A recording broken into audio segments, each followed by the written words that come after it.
Welcome, Jasper.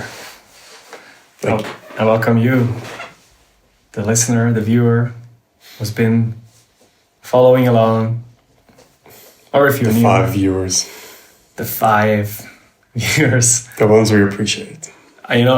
Exactly you. I'm appreciating you. You know who I'm talking to. It's you who's watching and listening to this. I want to tell you that everything is all right. And this is the special message to you because you're watching.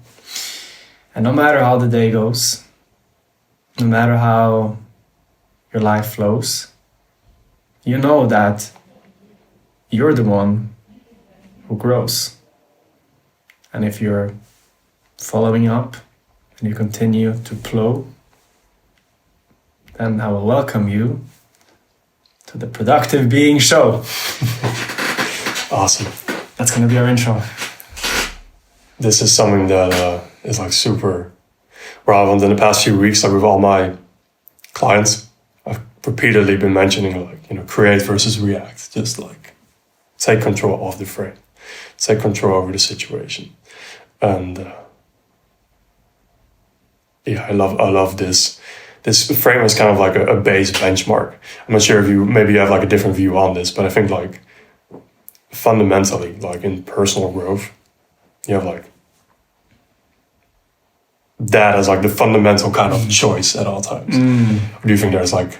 I would say there's always the opportunity to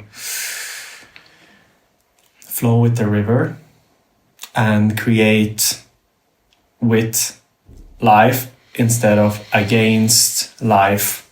So you have the analogy of the river where life is always flowing. This is the river. River is always flowing downstream. And you are in a boat and you have oars. And what I often do, what a lot of people often do, is they will react to life in a resistant way. So for example, I was with your friend at the thing and I want to approach a girl to inspire him to get into approaching girls again, going out of his comfort zone. And in my mind, me not doing that because I'm busy with work is then holding, life back, like holding him back, not inspiring him. But as you're telling me, like this guy, he's been the biggest player. Like he maybe he's in a phase right now, but maybe that's not the thing that he needs. So what if I just let go of the oars instead of like, I have to do it, even though I'm doing something else, because that's like resistance. So then let go. Be like, okay. Because life is always flowing. River is always flowing. There's always something happening. And with our minds, we think we have the answer. I thought that was the move. But maybe the move was actually me focusing on the task at hand. Yeah. Just like he is doing. Yeah, exactly. And objectively, we don't know. This is something my mentor often tells me. What is the objectively best next step? Not for you, not for the other person, but objectively, what's the objectively next best step? So what are the factors that you use to decide what is objective? Great question, man. I'm a bit embarrassed to say this, but actually, I use faith.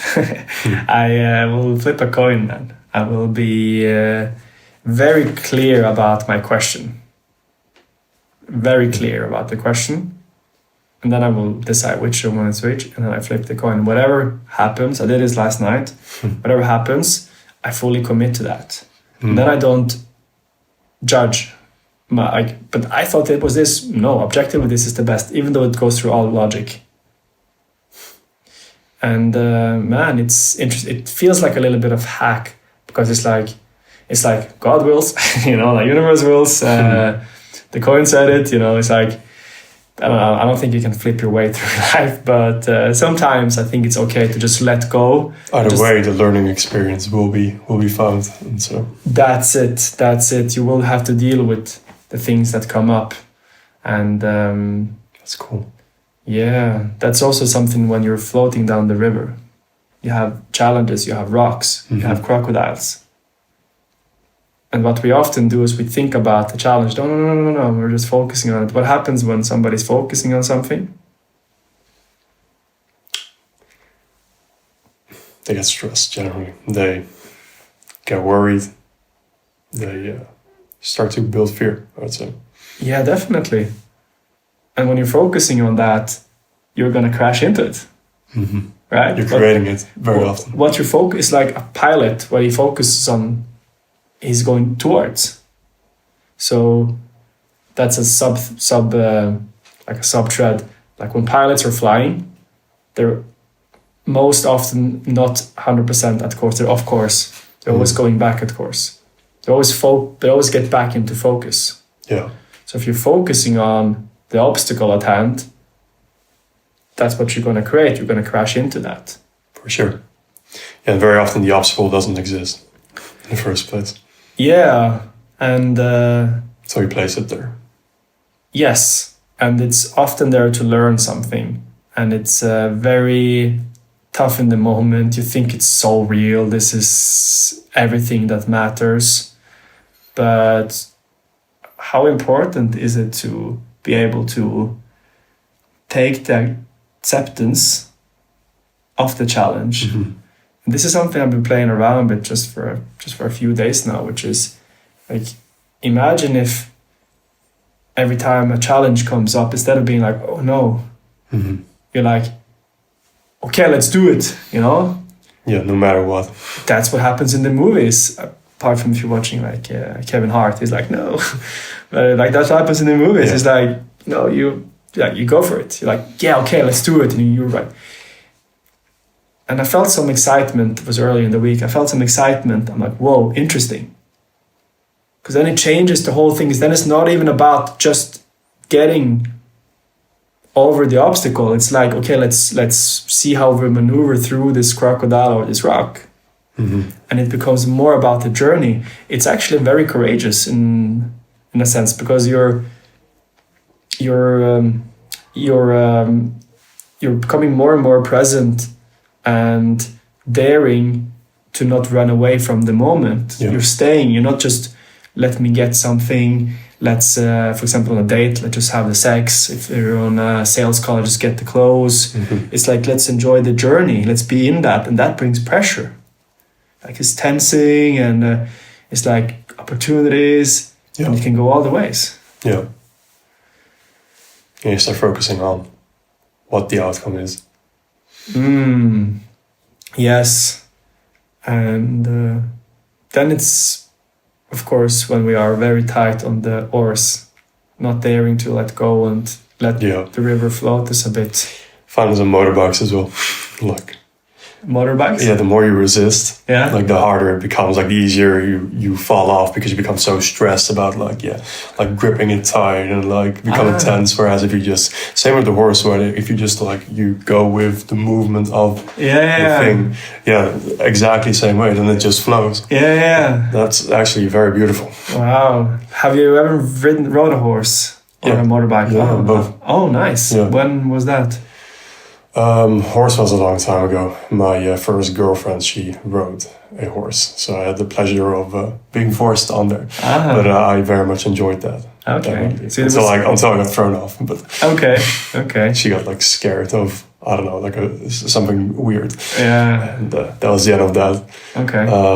And yeah, like in Bangkok, or not Bangkok, in Chiang Mai, in Thailand, I was driving motorcycles for a week, and now we're going back to Vietnam to ride some more.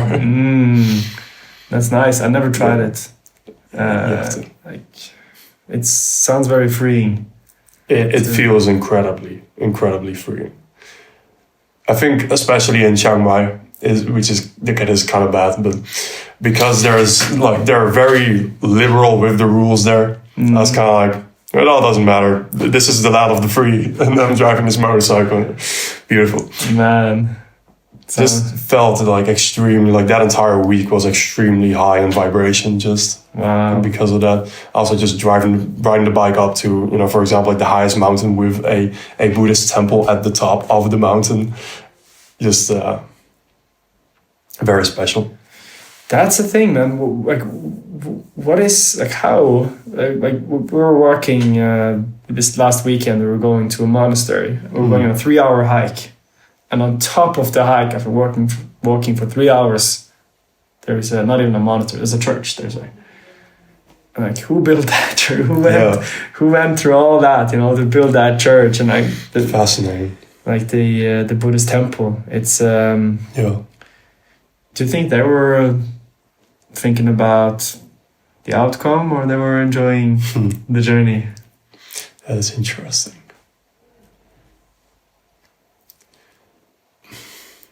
It would be interesting because I think like it's probably the focus on the process where that leads to the outcome in this sense specifically, or especially because if you think about, I'm not sure if I've mentioned this before, like on a podcast or review, if you think about the stance that people take on in prayer, right? It's like bent over, it's like crouched, like people collapse kind of forward almost. Real prayer is suffering. It's consistently doing extremely difficult things. And so this is why I'm so big on, like nowadays I'm not even that interested in building muscle or building like the physique, for example. Yeah, but you made some of that. But being the person that has built that and then continues to build that every single day and like still gives it his all.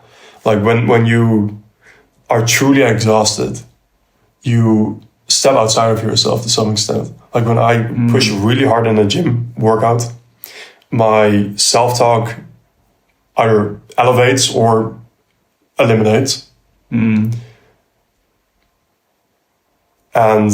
it becomes a lot easier, I think, to tap into like infinite intelligence, like source knowledge, like being open to these different channels. Because you're putting yourself out of the way, I think. Ah, okay. And so in that same way, I mean, I would presume that the people who build these things, they probably had an understanding of that to some extent of, okay, if I suffer, then there's maybe also the entire altitude thing, like maybe, because I was thinking about this story in the Bible, right, where they're building what you call it, like a tower to go to God. I'm not sure what the name is of the tower. Okay. But they're building a tower that reaches so high that they reach God. That's their goal. And so I was curious, like maybe they would build things like as high as possible. Yeah. To get closer to God. Yeah. To become more connected. Okay. Because it gets more difficult and difficult. Maybe, but also, I don't know, just the higher altitude. I'm not sure, like, this might be complete rubbish, but... I don't know, I've been pretty high with planes. I haven't seen anyone, It's very true. But I don't know. I mean, that's the same, but have you noticed, like, for me, when I am in a plane, I feel more spiritually kind of connected. I usually take plane rides as a special moment where it's a pretty good opportunity to get work done, but I choose to not get work done, and I choose to read some spiritual books. I choose to meditate like most of the flight, and it's also a good reset point, I think, because it's like a complete like context switch. You don't do it that often, or at least like we do probably more than most people, but you know, it is something that you don't do like probably more than once a month at least. And yeah, it's a very good opportunity, I think, to kind of make that reset, but also, yeah, I'm not sure, maybe it does have to do with the altitude, but either way, I feel more connected. Yeah, maybe. I've had the experience of being more connected with the people on airplane. So when we're flying, maybe because a part of me is like, well, haven't crashed until now, you know, like this might be the one. Like every time we sit on a plane, I've lately been flying a lot. Every time, you know, they got the what's the stewardesses? What's they called? The people working on the plane. Yeah. They do like, if we crash through this, like every time. So like this might be the one, and it's like, okay, if this is the one, who are the people I'm going down with? I'm looking around, and in some interesting way, I just find it to be more okay than I would expect. So it's like, okay, but with this guy, well, he's a pretty cool guy. You know, it's this this type of female. This guy's like, there's like, yeah, like probably like. So you would say like you release more judgment, or like how should you? Definitely. There's, for example, I'll say it very clearly. I have this thing in my mind where I will instantly judge often people who are very obese. I'm the same way. Yeah, very, very badly. Or playing games, like playing like Angry Birds, but something like. I've done the same with like anything that doesn't contribute to society in some extent, like either self-actualization, self-transcendence. But also it's like on the other side of that, because we are very productive beings. We're constantly trying to produce something, and now we're talking about being on a plane and actually connecting with something else than the stuff that we are producing. And what I've found, which is interesting, is that even the people playing Angry Birds, it's actually their way, maybe we don't know, of connecting, of disconnecting. Because imagine you're very aware, you can sit and play Angry Birds and meditate, You don't have to use your mind. You can do that. You don't have to close your eyes. And maybe that's for like the mindfulness while doing activities, which is an entire different challenge in and of maybe itself. We are the basic ones. Maybe they are advanced. Who knows? We're talking about how little our mind. Perception. Exactly. And I found that stuff that I'm judging is of course stuff that I'm judging on the inside of me. So if I see people doing stuff that's not productive, then maybe I am judging myself for not being productive. And maybe for sure, at least for me, like I'm extremely judgmental of myself. When I do anything that is not aligned with becoming a better person or helping other people become better people. Yes. And is that the best thing, or is actually your best thing? And are you really helping people become better people? Yeah. It's like maybe this is pointing something at me then. And I find it to be true, man. Yesterday I was out with some friends, the guys that you met, and we were out for drinks, and I was like, I'm not feeling it. I'm going to go home early because I want to meditate, this and that. And they were like, man, and my friend who's German is like, I thought I was structured, you're structured. And I ended up going home, and I'm like, I'm going to be disciplined. At the same time, I need to balance stuff. I need to remember to have a balance, and not like balance spiritual, like meditation and working, because it's pretty much same. Like it's still pushing in a sense. So it's something I've been finding out. Like, don't judge people on that stuff, because you don't know how their journey is. Maybe they're pushing much harder. Yeah, because they have this. Yes, maybe them just going to work is like because the mind, you don't know what kind of push they're going to. Maybe the stuff that they're going is like, so. Maybe it's setting them up to do something much greater. Also, like there's so many levels. Exactly. So there's that. And anyways, that goes away when I'm in the plane. So I was like, okay, cool. He's got the Angry Birds, cool guy. And this guy ordered 3 different types of chips. He's the man, and like all these types of stuff. And maybe it's because of higher altitude. Maybe it's because it's a special realization of your ability, the possibility to die. I suppose. Yeah. Even though the plane is safer, right? Than like the transport, especially me riding motorcycles in Vietnam. Yeah, exactly. Yeah. So maybe it's all connected. Probably it's a little bit of everything, and it's a little bit of a chapel. We're talking about monastery, temple, the airplane. Yeah. It's a limited space. For sure. And it's a limited possibility in terms of what you can do. Exactly. And up until very recently, you didn't have any internet. Yeah.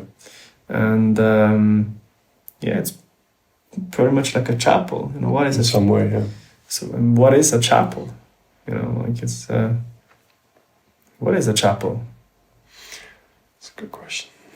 In episode 116, we're gonna have someone who's gonna Google this stuff or ChatGPT this stuff or whatever will be available at that time. But for now, chapel, it's a limited space where you are doing some kind of prayer. And I was thinking about this. I'm not sure if this is totally relevant or not relevant at all. But I just had this crazy thing. it's like the thing that the people in the plane do before. It's like a ritual, right? It's like a prayer. What way? They're like every time doing the same, Like everyone's paying attention. Yeah, it's the same ritual to prepare. Please pay attention. Do this. It's like yoga. It's like meditation before starting. Getting you into it. This was that. What were you saying? That's super interesting. Yeah. I was thinking every single person on the airplane has the same goal. Yes. So maybe that connects you in some way. I'm not. Wow. I'm not sure that is the reason. It's like, and also they say come on board. It's like a ship. Come on board. We are like some hippies. Productive being just became being. Just very much being. Being in the Himalayas. Yes, exactly. But yeah, here you go. You can have guys who's been pushing since early morning today and talking about being. Yeah. So actually very interesting. We did do 12 minutes of meditation. We did that. That was also a social experiment. A little bit extra for you, maybe. You didn't do that. I have never done anything like this. Tell me about your experience.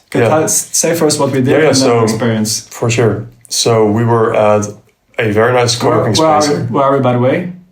Georgia, Tbilisi. We're in Georgia, Tbilisi. Yeah. Yes. So we're both visiting here. I lived here for quite a long time. We went to this very cool co-work space, and so you told me, okay, let's do the meditation. Okay, whatever. So we go outside. We nearly get kicked out for standing in the grass because it's actually like a 5-star hotel, and we're not supposed to stand in the grass. And so barefoot. Yeah, barefoot as well. But we kept the barefoot because we are rebels. We got it. And so we sat outside to do the meditation. We turned on the guided meditation of Sadhguru, going, "You are not the body. You are not the mind. You are not the body. You are not the mind. You are not the body. You are not the mind."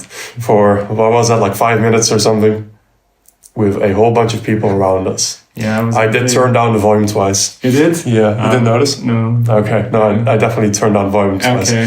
It was a bit excessive, I think, in that sense. But people were starting to crowd around us as we're sitting and we're doing it. I just sensed like hearing noise, people coming closer. I could smell some smoke. Like there was definitely a fire. Mm-hmm. That's interesting. So you perceived it as we are welcoming people to. The sitting in the we're the fire burning and people are coming. No, so I mean, I was definitely thinking, okay, we're sitting here. We already got, triggered people by standing in the grass. Now we're sitting here playing this like loud, it wasn't that loud, but like guided meditation. Yeah. Repeating the same thing again and again by this like weird old Indian guy. We sit there like meditating, also facing east. So standing, like being half like positioned. And, I mean, my brain kept going too. Yeah. Am I triggering people, which, the underlying mechanism, because that's not really the thing that you care about. Yeah. And so it's like, okay, am I being judged for, that's like the actual, thing that. Fear. Yeah. Yeah, because they might hurt you or kick you out or somehow scare you. Yeah. Because you can be left out in some way. Then I reframed it though, and so I presume this is what you do as well. I started thinking, okay, first of all, we're taking this time to be weirdos, listening to this weird guided meditation. Maybe other people can be more weird. Wow, love that. We're meditating, great habit. Maybe other people are reminded, I need to start meditating more. Then we are, if you think about the Maharishi effect, do you know what that is? So I'm not sure like what the exact definition of the thing itself is, but essentially there is this yearly event where there is like 1 million people or something meditating all at the same time. Shivarati. No, sorry. Maybe, could be. Is that like an event happening? It could be, but either way, so the Maharishi effect is that on the day that so many people are meditating, the next day there's a reduction in violence across the world. Interesting. Yeah, so there is kind of an elevation of the collective consciousness happening. Yes. Where then there is a reduction in the amount of violence across the world. And so very interestingly, I started thinking, okay, I'm meditating right here. I am contributing not only to the people around me in those previous two ways, I'm contributing to the collective consciousness as a whole by being present in this kind of, by kind of attuning myself to that. And there was something else, but I totally forgot. Yeah, there were people around us, and those stuff come in the mind, and what you do in these cases. And I love what you said, man. This is huge. This is one of the things that I've been thinking about for, I don't know, I'm gonna say decades, but I'm not that old. For a while, it's the thing about, by me being more authentic, I'm also allowing others to be more authentic. Definitely, yeah. And authenticity, let's just write that out, what that means. I actually already Googled that, so I know. It comes from the Latin word something, but it means to author, to be the author, to write. So you're the author of your story. You're the one writing. So everything that's happening from you, or rather through you, because who knows who's actually behind it. But it's like you have a thought, I'm gonna meditate, but you think, people around me, doesn't matter, I will do it, and I will do it with love. This happened the other day. I was in, where was I? Australia, in Melbourne, and I was. I love how much you were traveling. So yeah. And cool. I was hugging a tree, and because why not? Hug a tree. This is also a productive being. Hugging trees. So I'm hugging a tree, and I see some people coming, and I'm like, I tell myself I'm not gonna let go of the tree, because if you haven't hugged a tree, man, do it. I know it sounds hippie, but man, do it. It's just, you do it and you're like, oh. I've done this once. I didn't really sense the difference that much between standing on the ground, but just to disempower or dismotivate people from doing it. I'm gonna do it again before I give it. Yes, and let me tell you the difference between doing it. So you can do it out of two ways. So I was hugging the tree and I told myself I'm gonna do it, but I noticed as they're coming up, I'm tensing. I'm like, I'm doing it, I'm doing it, and I'm doing it, and then I realize, no, I'm not gonna do it out of fear. Because I'm just gonna do it, like you're in the river in the boat, like I'm gonna make, So I'm like, no, I'm gonna hug the tree, and I'm gonna do it out of love. So they will see me hugging the tree and enjoying it, and I won't change. I won't believe my mind, because it's not real. My mind, which is saying these people will judge you, whatever, blah, blah, these blah. These people are not tree huggers. Maybe they are tree huggers. They don't like it.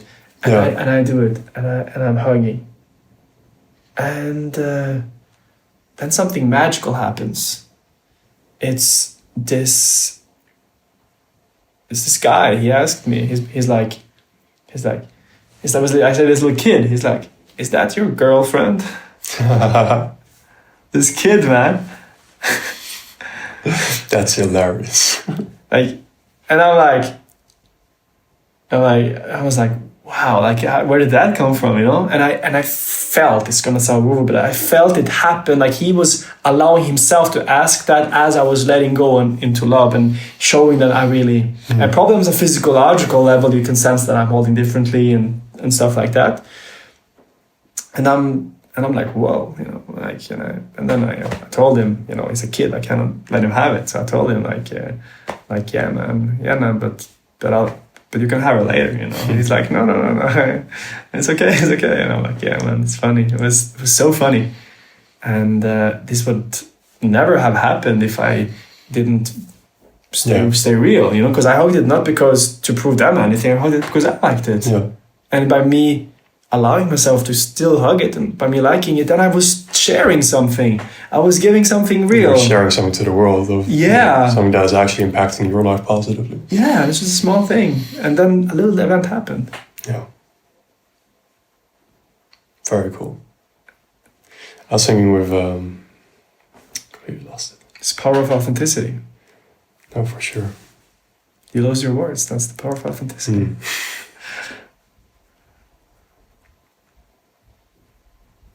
were we talking about before? I don't know. It's gone.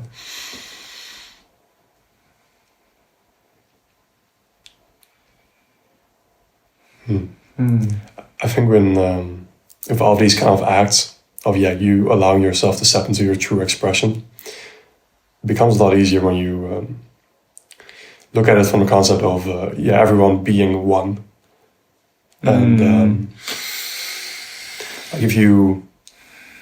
So there's I've literally at chapter 2 of this book, so I'm not a good point of maybe chapter 4, but not a good reference of for what this book is or like how good it is.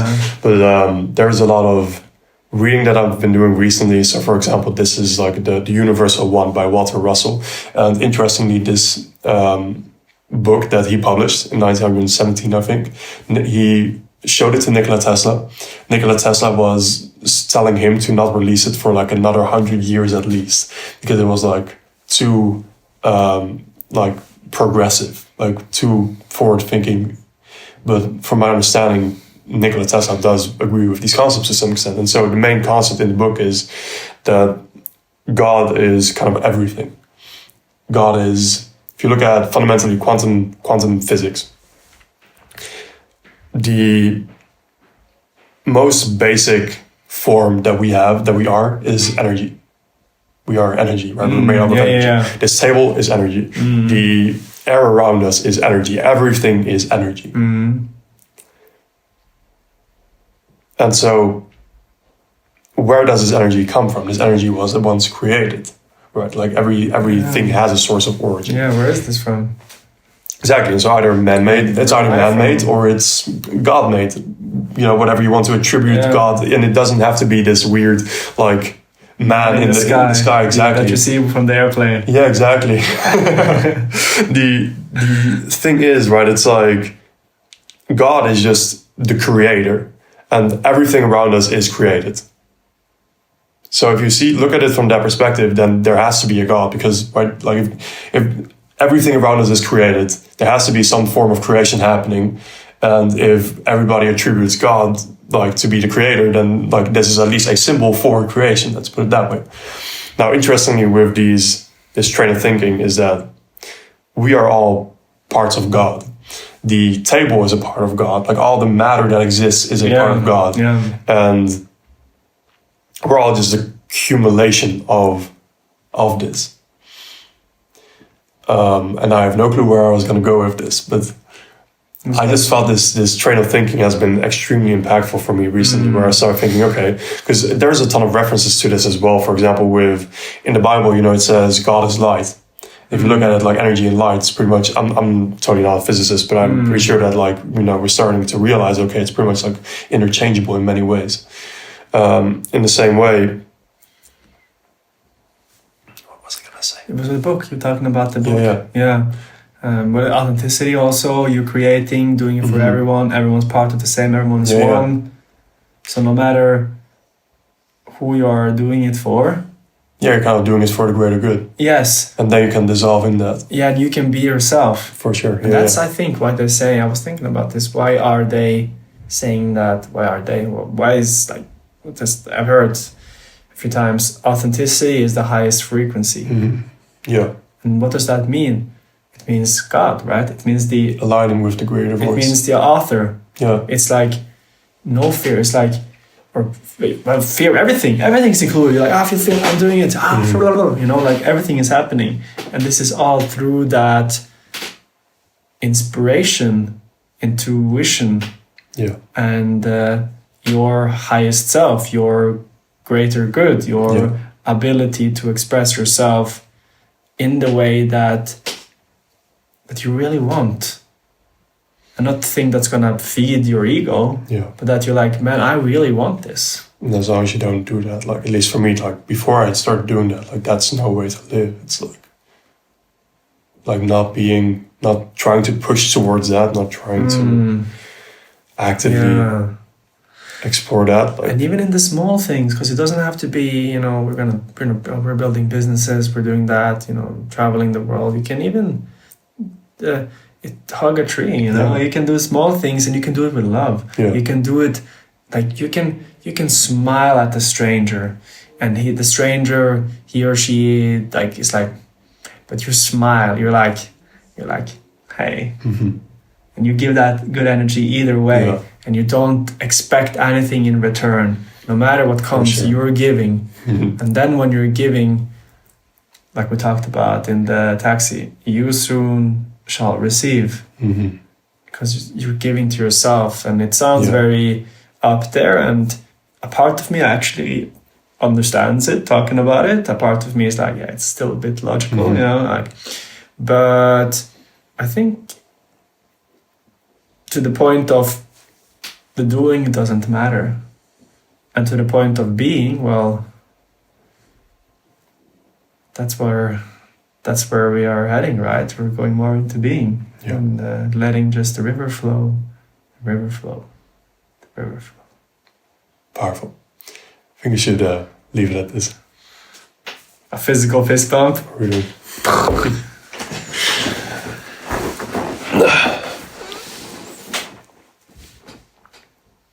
Oh, nice. It's like 36. Perfect time. Okay, I do need to message my